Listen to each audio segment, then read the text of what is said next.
Perkenalkan kami dari kelompok 7 Manajemen Informasi ingin memaparkan sedikit materi tentang melindungi sistem informasi.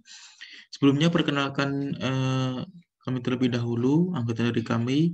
Yang pertama ada saya Abdul Hamid Warhadi NIM 2019-008330. Kemudian yang kedua ada Siva Megarani dengan NIM 2019-008339. Kemudian yang ketiga ada Vito Rizaldi dengan NIM 2019-008358. Baik, langsung saja kita masuk ke dalam materinya. Materi yang pertama itu akan saya sampaikan sendiri. Baik, langsung saja untuk hal yang akan kami bahas. Yang pertama yaitu ancaman terhadap sistem komputer. Yang kedua, malware dan hacker. Kemudian yang ketiga ada kejahatan komputer. Kemudian yang keempat ada audit sistem informasi. Kemudian yang kelima, enskripsi untuk melindungi informasi. Langsung saja kita menuju ke materi yang pertama, yaitu kerentanan dan penyalahgunaan sistem. Yang disebut dengan security merupakan merujuk kepada kebijakan, prosedur yang digunakan untuk mencegah akses yang tidak sah, penghentian, pencurian, atau kerusakan fisik pada sistem informasi. Maksudnya di sini adalah sangat rentan terhadap penyalahgunaan karena pada dasarnya web mempunyai akses yang sangat luas, mencakup kegagalan pada sistem yang diakses oleh semua orang yang ingin membuat sistem menjadi lebih mudah. Biasanya disebabkan oleh pihak dari luar organisasi seperti hacker dan lain-lain. Kemudian setelah ada pengamanan, yaitu yang kedua ada pengendalian atau kontrol, yang artinya terdiri atas semua metode, kebijakan, dan prosedur organisasi, menjamin keselamatan aset dari sebuah organisasi, ketetapan dan keandalan catatan rekeningnya, serta membutuhkan operasional pada standar-standar manajemen. Artinya, keamanan sistem dapat dimodelkan dengan memandang fungsi dari sistem komputer sebagai penyedia layanan sebuah informasi. Ketika sejumlah data yang disimpan dalam bentuk elektronik, mereka rentan terhadap jenis banyak ancaman dari berbagai bentuk seperti manual, melalui jaringan komunikasi, sistem informasi di lokasi yang berbeda, saling berhubungan. Potensi daripada akses yang tidak sah mengakibatkan penyalahgunaan atau penipuan yang tidak terbatas pada suatu lokasi, tetapi dapat terjadi pada setiap titik akses dalam sebuah jaringan. Selanjutnya, masuk ke slide berikutnya, yaitu sistem kerentanan dan penyalahgunaan. Tantangan keamanan kontemporer dan kerentanan itu menjadi sebuah ancaman yang paling umum dari sebuah sistem informasi. Satunya sistem informasi kontemporer. Di sini menggambarkan ancaman yang paling umum terhadap sistem informasi kontemporer, maka berasal dari faktor teknis, organisasi, dan lingkungan yang diperparah dengan keputusan manajemen yang buruk. Dalam multi-tier, klien atau server di lingkungan komputasi yang digambarkan di sini, kerentanan pada setiap lapisan, dan dalam komunikasi antara lapisan. Pengguna lapisan, klien dapat menyebabkan kerusakan dengan memperkenalkan kesalahan atau dengan mengakses sistem tanpa otorisasi. Sistem tanpa otorisasi itu bisa disebut sistem tanpa keamanan yang ideal, ya. Hal ini dimungkinkan untuk mengakses data yang mengalir melalui jaringan, mencuri data berharga selama transmisi, atau mengubah pesan tanpa otorisasi, dan dia sih dapat mengganggu jaringan di berbagai titik juga. Penyusup dapat mulai penolakan atau serangan layanan atau lunak yang berbahaya, mengganggu pengoperasian situs web, dan akan lebih luasnya lagi mengganggu operasional sebuah perusahaan. Kemudian yang berikutnya yaitu mengapa sistem bisa rentan, yaitu di sini ada 5 masalahnya. Yang pertama yaitu ada akses jaringan. Akses jaringan dari sebuah perusahaan terhadap sistem informasi yang digunakan. Kemudian yang kedua, masalah software atau kesalahan berprograman, kesalahan instalasi, dan perubahan tidak sah. Ini lebih ke human error. Kemudian yang ketiga, penggunaan jaringan komputer di luar kendali perusahaan. Artinya ada orang luar yang ingin memanfaatkan jaringan komputer dari si perusahaan untuk meretas apa yang ada di dalam perusahaan tersebut, lebih khususnya ke dalam sistem informasinya. Kemudian yang keempat, ini yang tidak bisa dikendalikan, yaitu bencana. Bencana bisa muncul kapan saja dan kapan saja dalam waktu yang relatif panjang untuk efek berikutnya. Kemudian yang kelima, masalah hardware atau kesalahan konfigurasi, kerusakan dan dari penyalahgunaan atau kejahatan. Ini lebih ke dalam sistem informasinya untuk masalah hardware. Kemudian yang berikutnya adalah malware atau perangkat yang berbahaya. Di sini terdapat 5. Yang pertama adalah virus. Virus itu biasanya menempel pada sebuah aplikasi atau sebuah sistem informasi yang sengaja dibuat oleh hacker, ataupun bisa saja virus itu datang sendiri. Kemudian keyloggers yang di sini adalah memonitor sebuah kegiatan dari layar, yaitu mencatat setiap tombol yang diketik pengguna untuk melakukan pencurian data. Ini sangat berbahaya, apalagi di dalam perusahaan besar. Ini tidak dapat atau jangan sampai terjadi.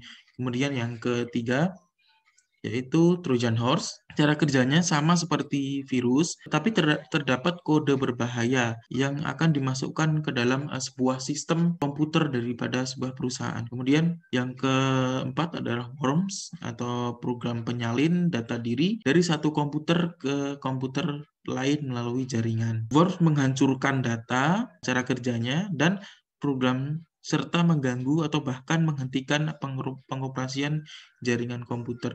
Maka hal itu sangat berbahaya, apalagi pada saat operasional perusahaan berjalan. Jika terjadi worms, maka secara tidak langsung, contohnya di perusahaan manufaktur, akan berhenti pada saat operasional tersebut. Kemudian spyware atau program kecil pada komputer yang diam-diam terinstal untuk memantau kegiatan penelusuran web oleh pengguna dan memunculkan iklan. Jadi sistem ini yaitu mengganggu dengan memunculkan iklan yang sengaja dibuat oleh hacker untuk memantau dan mencuri data-data perusahaan. Kemudian yang berikutnya yaitu hacker dan kejahatan komputer. Di sini terdapat 5 arus yang saling berketerkaitan. Yang pertama adalah spoofing dan sniping.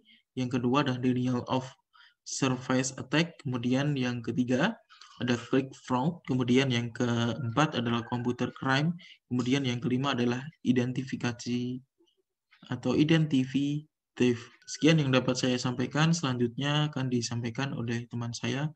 Waktu dipersilahkan. Assalamualaikum warahmatullahi wabarakatuh. Perkenalkan, nama saya Siva Megarani dengan NIM 2019-008339, akan melanjutkan presentasi dari kelompok kami yang di sini ada hacker dan kejahatan komputer, di mana seorang hacker di sini seorang individu yang bermaksud untuk mendapatkan akses yang tidak sah ke sistem komputer. Biasanya hacker ini tanpa izin untuk mengoperasionalkan ataupun mengakses komputer kita. Di sini ada spoofing and sniffing, di mana spoofing di sini hacker mencoba untuk menyembunyikan identitas mereka yang sebenarnya, biasanya disebut spoof, atau menggambarkan diri mereka sendiri dengan menggunakan alamat email yang palsu atau menyamar sebagai orang lain. Jadi di sini ada denial of service attack, di mana dalam denial of service atau DOS, serangan hacker banjir server jaringan atau server web dengan ribuan komunikasi palsu atau permintaan untuk layanan untuk kecelakaan jaringan. Di mana jaringan di sini menerima begitu banyak permintaan yang tidak dapat bersaing dengan mereka. Dan dengan demikian tidak tersedia untuk melayani permintaan yang sah dan didistribusikannya denial of service atau DDoS serangan menggunakan banyak komputer untuk mengenangi dan membajiri jaringan dari berbagai titik peluncuran. Computer crime, di mana sebagian besar kegiatan hacker adalah tindakan pidana dan kerentanan sistem yang membuat mereka menargetkan untuk jenis lain kejahatan komputer gitu. Jadi kejahatan komputer itu bukan satu aja gitu. Identity theft atau pencurian identitas. Pencurian identitas di sini adalah kejahatan di mana seorang penipu memperoleh potongan kunci informasi dari pribadi kita sendiri yang memiliki komputer ataupun situs tersebut, seperti nomor jaminan sosial, identifikasi, nomor SIM, ataupun nomor kartu kredit yang kita miliki untuk menyamar menjadi orang lain. Ada click fraud atau klik penipuan, di mana klik penipuan di sini terjadi ketika program individu atau komputer untuk curang mengklik iklan online tanpa niat belajar lebih banyak tentang pengiklanan atau melakukan pembelian. Yang dimaksudkan di sini biasanya kita sendiri dalam mengakses Google ataupun searching di sini tanpa kita sadari di layar monitor di sini ada iklan.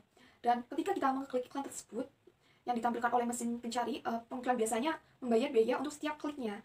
yang seharusnya mengarahkan calon pembeli untuk produk-produknya ataupun lebih yang kita inginkan itu dalam searchingan di sini, di mana klik penipuan terjadi ketika program individu atau komputer curang untuk mengklik iklan online tersebut tanpa niat lebih banyak. Ada ancaman internet.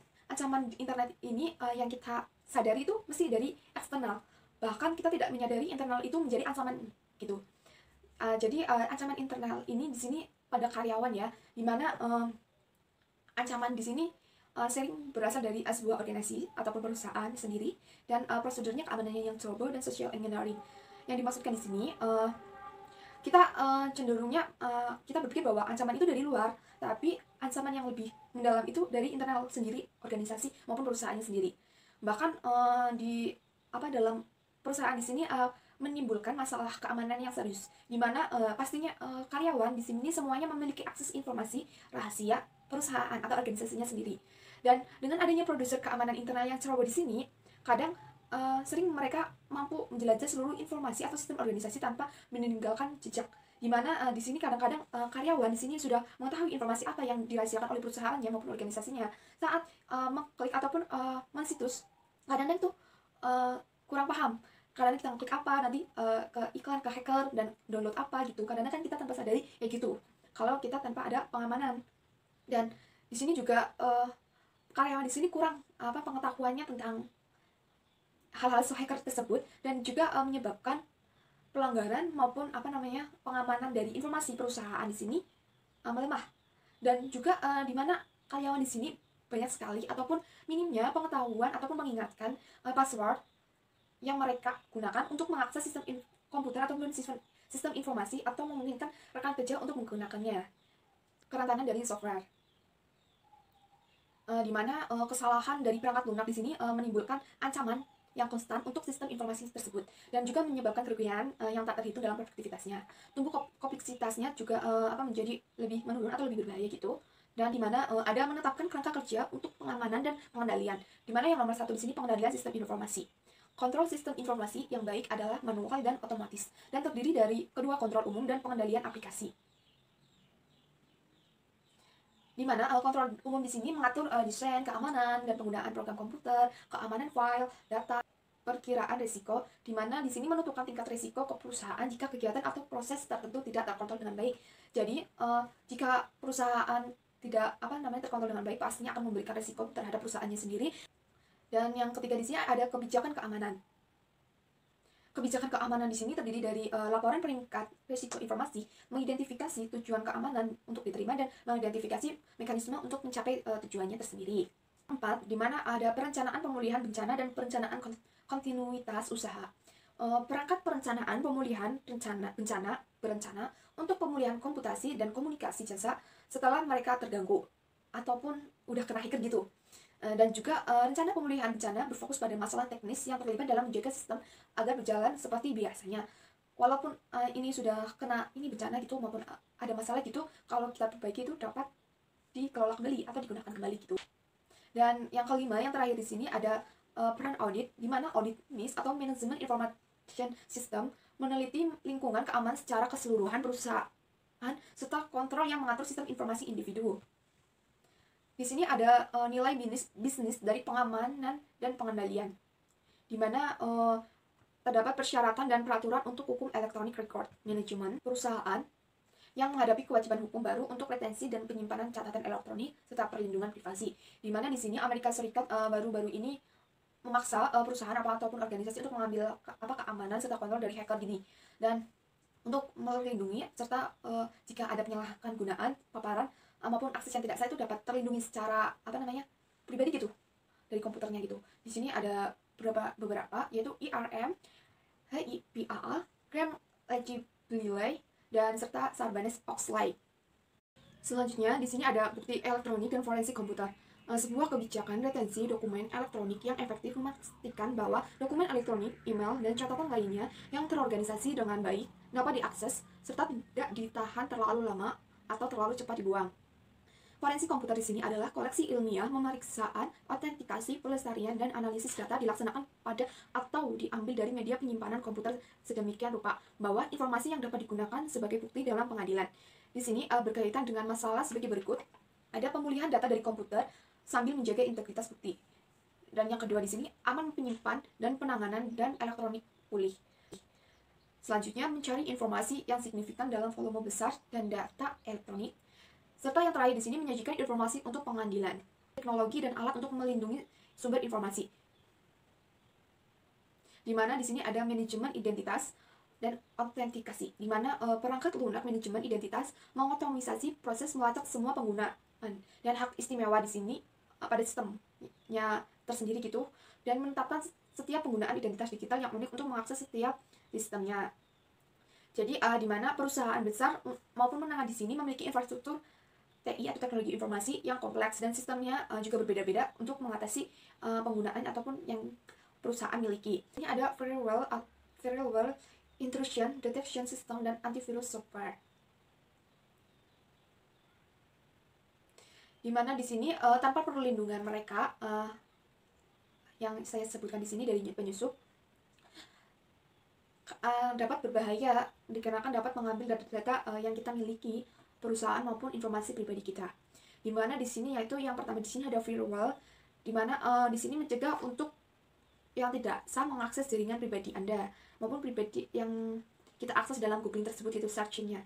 Di sini juga firewall di sini berkombinasi dari hardware dan software yang untuk mengontrol arus selalu jaringan masuk dan keluarnya. Dimana saat kita mengakses internet gitu, nanti kita akan dikontrol oleh firewall tersebut, serta pasti ada buku panduannya maupun peringatan gitu kalau kita salah akses. Dan saat link ataupun jaringan masuk ke dalam komputer kita, pasti ada pemberitahuan, oh ini ada virus ataupun ada hacker yang dapat mengambil informasi kita sendiri di komputer ataupun pribadi. Yang di sini ada intrusion detection system, dimana sistem deteksi di sini merupakan fitur alat pemantauan penuh waktu yang ditempatkan pada titik-titik yang paling rentan atau hotspot pada jaringan perusahaan untuk mendeteksi dan mencegah penyusupan.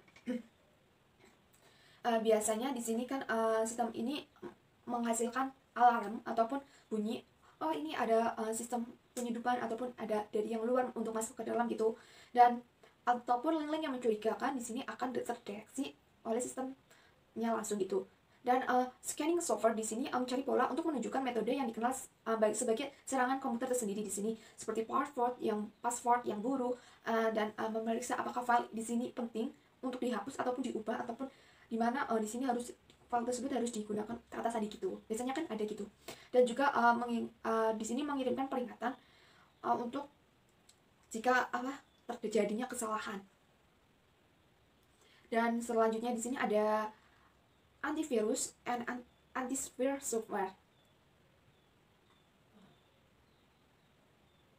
di mana dirancang untuk memeriksa sistem komputer dan terhadap kehadiran virus komputer yang kita tidak ketahui.